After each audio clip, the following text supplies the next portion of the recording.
Em março deste ano, o antigo PPS mudou de nome, passou a se chamar Cidadania. E no último final de semana, a legenda mudou também de comando em Minas, já nos preparativos para as disputas eleitorais do ano que vem. No horizonte, a formação de candidaturas competitivas nas maiores cidades mineiras e uma maior articulação com a sociedade. Conversa conosco no Mundo Político de hoje o novo presidente do Diretório Mineiro, o deputado estadual João Vitor Xavier. Deputado, obrigado pela presença aqui conosco mais uma vez, bem-vindo. Muito obrigado, Heitor. Um prazer participar aqui. Prazer é nosso, deputado. Antes de entrar propriamente dita na sua eleição para presidente, ocorrida aí no final de semana, a gente queria retomar um pouco do que levou o senhor a sair do PSDB e ir para o Partido Cidadania, que é uma legenda, assim, originalmente de esquerda, né? No PPS, que tem uma origem no PPS, que é um partido originalmente de esquerda, embora já não viesse compondo esse campo do espectro político brasileiro já há algum tempo. Olha, eu entendi que era um momento de uma nova jornada partidária. Acho que o PSDB, ao longo dos últimos anos, ele se desconectou muito da sociedade. Eu fui um crítico ferrenho da presença do PSDB no governo Temer, porque entendia que o PSDB tinha lançado uma candidatura contrária à candidatura da Dilma e não fazia sentido o PSDB participar do governo. Até entendia que poderia colaborar com boas ideias, votando projetos, defendendo as pautas de interesse do país, mas não compondo o governo e participando do governo diretamente. E esse mesmo quadro nacional, e que foi muito ruim para o partido, acabou se repetindo aqui em Minas Gerais, onde eu vejo um processo muito parecido. O PSDB não foi do projeto do Zema, pelo contrário, apresentou um projeto com o senador Anastasia, foi derrotado e, ao invés de cumprir o seu papel de uma oposição responsável, votando bons projetos, ajudando naquilo que fosse necessário, preferiu buscar mais uma vez o caminho prático e pragmático da composição. Acho que isso foi muito ruim, acabou me trazendo um desconforto dentro da legenda e eu busquei um novo caminho. Entendo que o Cidadania é um partido hoje novo, né? Não é o PPS, é o Cidadania, é uma nova história que está sendo construída, com um novo estatuto, com novas pessoas, com uma nova visão de mundo. Há um reconhecimento de figuras históricas do partido, de que aquele projeto que há muitos anos atrás foi defendido, de bandeiras mais de esquerdas, é um projeto fracassado, né? Deu errado no mundo e deu errado aqui no Brasil. Ainda quando se chamava o PPS, o partido esteve durante todos os anos na oposição ao PT, sempre muito coerente, muito firme, numa busca de um caminho diferente para o Brasil. E isso me deu conforto por entender que é um partido que está conectado com as bandeiras que hoje eu acredito. A bandeira de uma economia mais liberal, um partido que acredita numa linha mais liberal da parte econômica, mas com uma necessidade de olhar para os mais pobres, de olhar para quem precisa, de olhar para as necessidades sociais de um país tão desigual como o Brasil. E o principal, é um partido que está conectado com os movimentos de rua.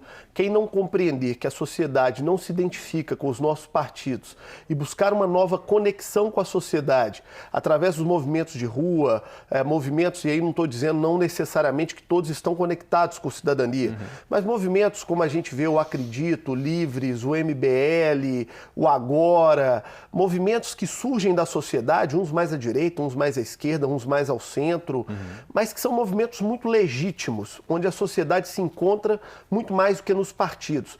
É preciso que os partidos agora que busquem a conexão com esses movimentos para poder voltar a falar a mesma língua da sociedade. E é isso que a gente quer fazer no Cidadania. Deputado, sou afiliado há pouco mais aí de um mês, já assume agora a presidência do Cidadania, né? Quais são os planos políticos e eleitorais, visto que ano que vem teremos aí as eleições municipais em 2020? Fortalecer o partido no Estado, colaborar para o fortalecimento nacional do partido. O Cidadania é um partido que tem uma base importante no Estado, são aproximadamente 40 prefeitos, aproximadamente 40 vice-prefeitos e em torno de 300 vereadores.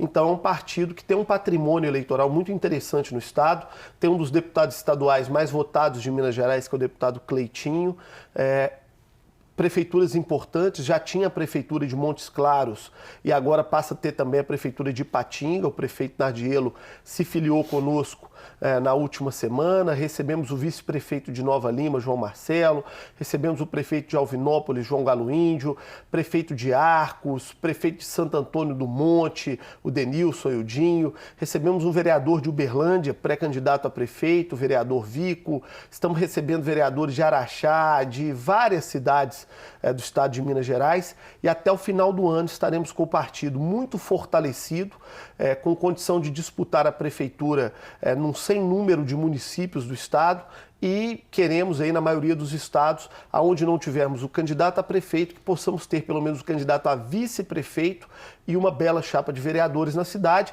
para que nós possamos levar isso que a gente está trazendo de ideia, de um partido aberto, plural, amplo, que dialogue para a sociedade, para os 853 municípios de Minas. Agora, trazendo um pouquinho aqui para a capital, deputado, seu nome é apontado aí nos meios políticos, já não é de hoje, como um futuro candidato à Prefeitura de Belo Horizonte, né? O martelo ele já está batido nesse sentido ou ainda há fatores que podem determinar alguma mudança nessa decisão? Dentro do partido a questão está muito bem consolidada, né? Eu tive a alegria de receber esse convite do partido, ainda da antiga direção, do presidente que me antecedeu, Raimundo Benoni, de toda a direção estadual do partido, da direção nacional do partido também e da direção municipal. Então, acho que dentro do partido há um entendimento de que o nosso nome pode representar os anseios do partido, as ideias do partido, a conexão que o partido busca com a sociedade. Mas é necessário uma construção muito mais ampla, né? O Cidadania ou qualquer partido que seja não tem condição de construir uma candidatura isolada, única, com base apenas na sua vontade. É preciso dialogar com a sociedade. Primeira coisa, ver se o povo quer. O povo é que manda. O povo é soberano no processo eleitoral. Vamos ver se o povo de Belo Horizonte quer. Se o povo de Belo Horizonte entende que o nosso perfil é um perfil adequado para a cidade, se o povo de Belo Horizonte entende que nós podemos representar um sentimento que hoje é cada vez mais forte de descontentamento com a prefeitura que aí está. Né? Na última eleição, 2/3 da população de Belo Horizonte já não votou no atual prefeito. Então há um sentimento difuso ainda, mas grande e cada vez mais crescente, da necessidade de apresentar um novo caminho e novas ideias. Vamos ver se o povo entende que nós podemos ser esse novo caminho e se grupos políticos que participam da política na cidade também assim o entendem. Agora, o partido ele abriria mão de uma cabeça de chapa para serviço de um outro partido, de um outro candidato? Eu acho que é muito pouco provável, né? Mas na política tudo é possível. Quem se abre à disposição para receber uma composição, e nós pretendemos conversar com todos os partidos que têm a base ideológica e política parecida com a nossa, se nós vamos bater na porta das pessoas para apresentar uma ideia, nós também temos que estar de portas abertas para ouvir ideias. Nós não podemos construir política com arrogância de achar que o mundo gira em torno de nós e de que nós temos a soberania das ideias e das propostas. Vamos ouvir as pessoas. Às vezes alguém tem um nome melhor do que o nosso, tem uma proposta para a cidade mais conectada do que a nossa e que nós possamos contribuir. Política é feita de ideias, eu pelo menos faço assim. Como política para mim não é um negócio, como política para mim não é lugar de ganhar dinheiro, política para mim é lugar de defender ideias para a sociedade, nós estamos abertos a ideias. Se alguém apresentar uma ideia, uma proposta melhor do que a nossa, obviamente podemos dialogar. Deputado, a sua mudança de partido aqui na Assembleia, ela implica em alguma mudança na sua atividade, na sua atuação parlamentar? O senhor já se manifestava por diversas vezes aí, crítico a algumas posições do PSDB, né? Eu nunca me senti à vontade nesses poucos meses que eu continuei no PSDB e o PSDB liderando a base do Zema, eu nunca me senti à vontade para fazer parte daquilo ali, porque eu acho que aquele processo não é legítimo.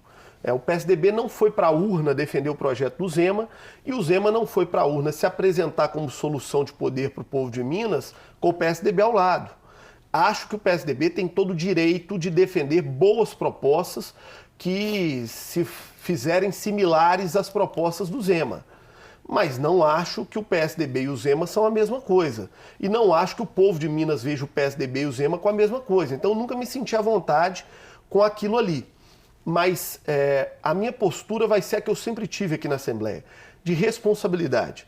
Aquilo que for bom para Minas Gerais, o governador Zema pode contar comigo em qualquer partido que tiver, em qualquer momento, em qualquer projeto. É bom para Minas, é o que importa para mim. Eu conduzo a minha vida política assim. No governo anterior, que era um governo do PT, quando os projetos eram do interesse de Minas, eu nunca me neguei a votar. Porque O importante é melhorar a vida das pessoas, não importa por qual partido vem essa ideia. Agora, a minha ideia, e eu já conversei também com o deputado Cleitinho Azevedo, que é meu colega hoje de partido aqui na Assembleia, é de termos uma postura de independência, né? Sem ser base de governo, sem ser oposição. É a postura clara, curta e grossa, simples. É bom para Minas? Conte conosco. É ruim para Minas? Não conte conosco. Deputado, e uma das questões que tem sido muito faladas aqui na casa é a campanha que a Assembleia está liderando aí pela retomada, pela recomposição das perdas da Lei Candir, apontada aí como uma das saídas para a crise no Estado. Como que o senhor primeiro avalia essa campanha? A Assembleia tem condições de pressionar pela revisão dessa lei? Eu acho que é uma campanha extremamente feliz. Acho que o presidente Agostinho Patrus foi muito feliz em trazer esse assunto para o debate central do Estado. Eu, na semana passada, tive a oportunidade, inclusive, de me reunir com um dos senadores de Minas, senador Rodrigo Pacheco. Conversamos longamente sobre esse assunto, discutindo como podemos ter uma bandeira única, por exemplo, da Assembleia, com a bancada de Minas no Senado, com os nossos deputados federais, para que esse seja um assunto prioritário para Minas. E acho que o presidente Agostinho Patrus foi extremamente feliz. É preciso fazer um encontro de contas. Imagina a situação, Heitor, para quem está em casa nos assistindo, o senhor que está em casa nos assistindo, a senhora que está em casa nos vendo, imagina que a senhora tem uma dívida com a padaria da esquina de R$10.000. Só que a senhora é fornecedora da padaria da esquina e todo mês a senhora vai lá levar os seus bolos, os seus quitutes para vender. E a padaria da esquina tem uma dívida com a senhora de R$20.000. É justo a senhora ficar pagando juros para a padaria da esquina, onde a senhora deve 10 mil, mas a padaria te deve 20? Isso não é justo, é o que acontece com Minas Gerais hoje. Minas Gerais deve aproximadamente 100 bi para o governo federal, dos empréstimos, de renegociações do passado, só que o governo federal nos deve 180 bi. De um repasse que nunca foi feito de impostos para Minas. Então por que a gente tem que ficar pagando juros para o governo federal se eles nos devem mais do que nós devemos a ele? Então é preciso que o governo federal faça duas coisas. Primeiro, um acerto de contas com Minas Gerais. Paguem o que eles nos devem. E em segundo lugar, faça o reajuste para o futuro. Né? Isso está na pauta no Supremo hoje, é uma questão fundamental para Minas, porque nós somos um estado exportador. No momento, infelizmente, exportador apenas de commodities, da agricultura e do minério. Então, o nosso minério é vendido lá para fora, Minas Gerais não recebe imposto, isso é excepcional para as empresas, mas péssimo para o Estado, que está absolutamente quebrado. E com o preço hoje da tonelada do minério no mercado internacional, o impacto seria baixíssimo, né? Não inviabilizaria absolutamente nada as empresas, não inviabilizaria nada a exploração mineral no Estado, a geração de empregos, de serviços. O que não é possível é a gente ter um potencial que a gente tem de exportação de commodities, tanto de minério quanto da agricultura, e não ficar um centavo para o Estado.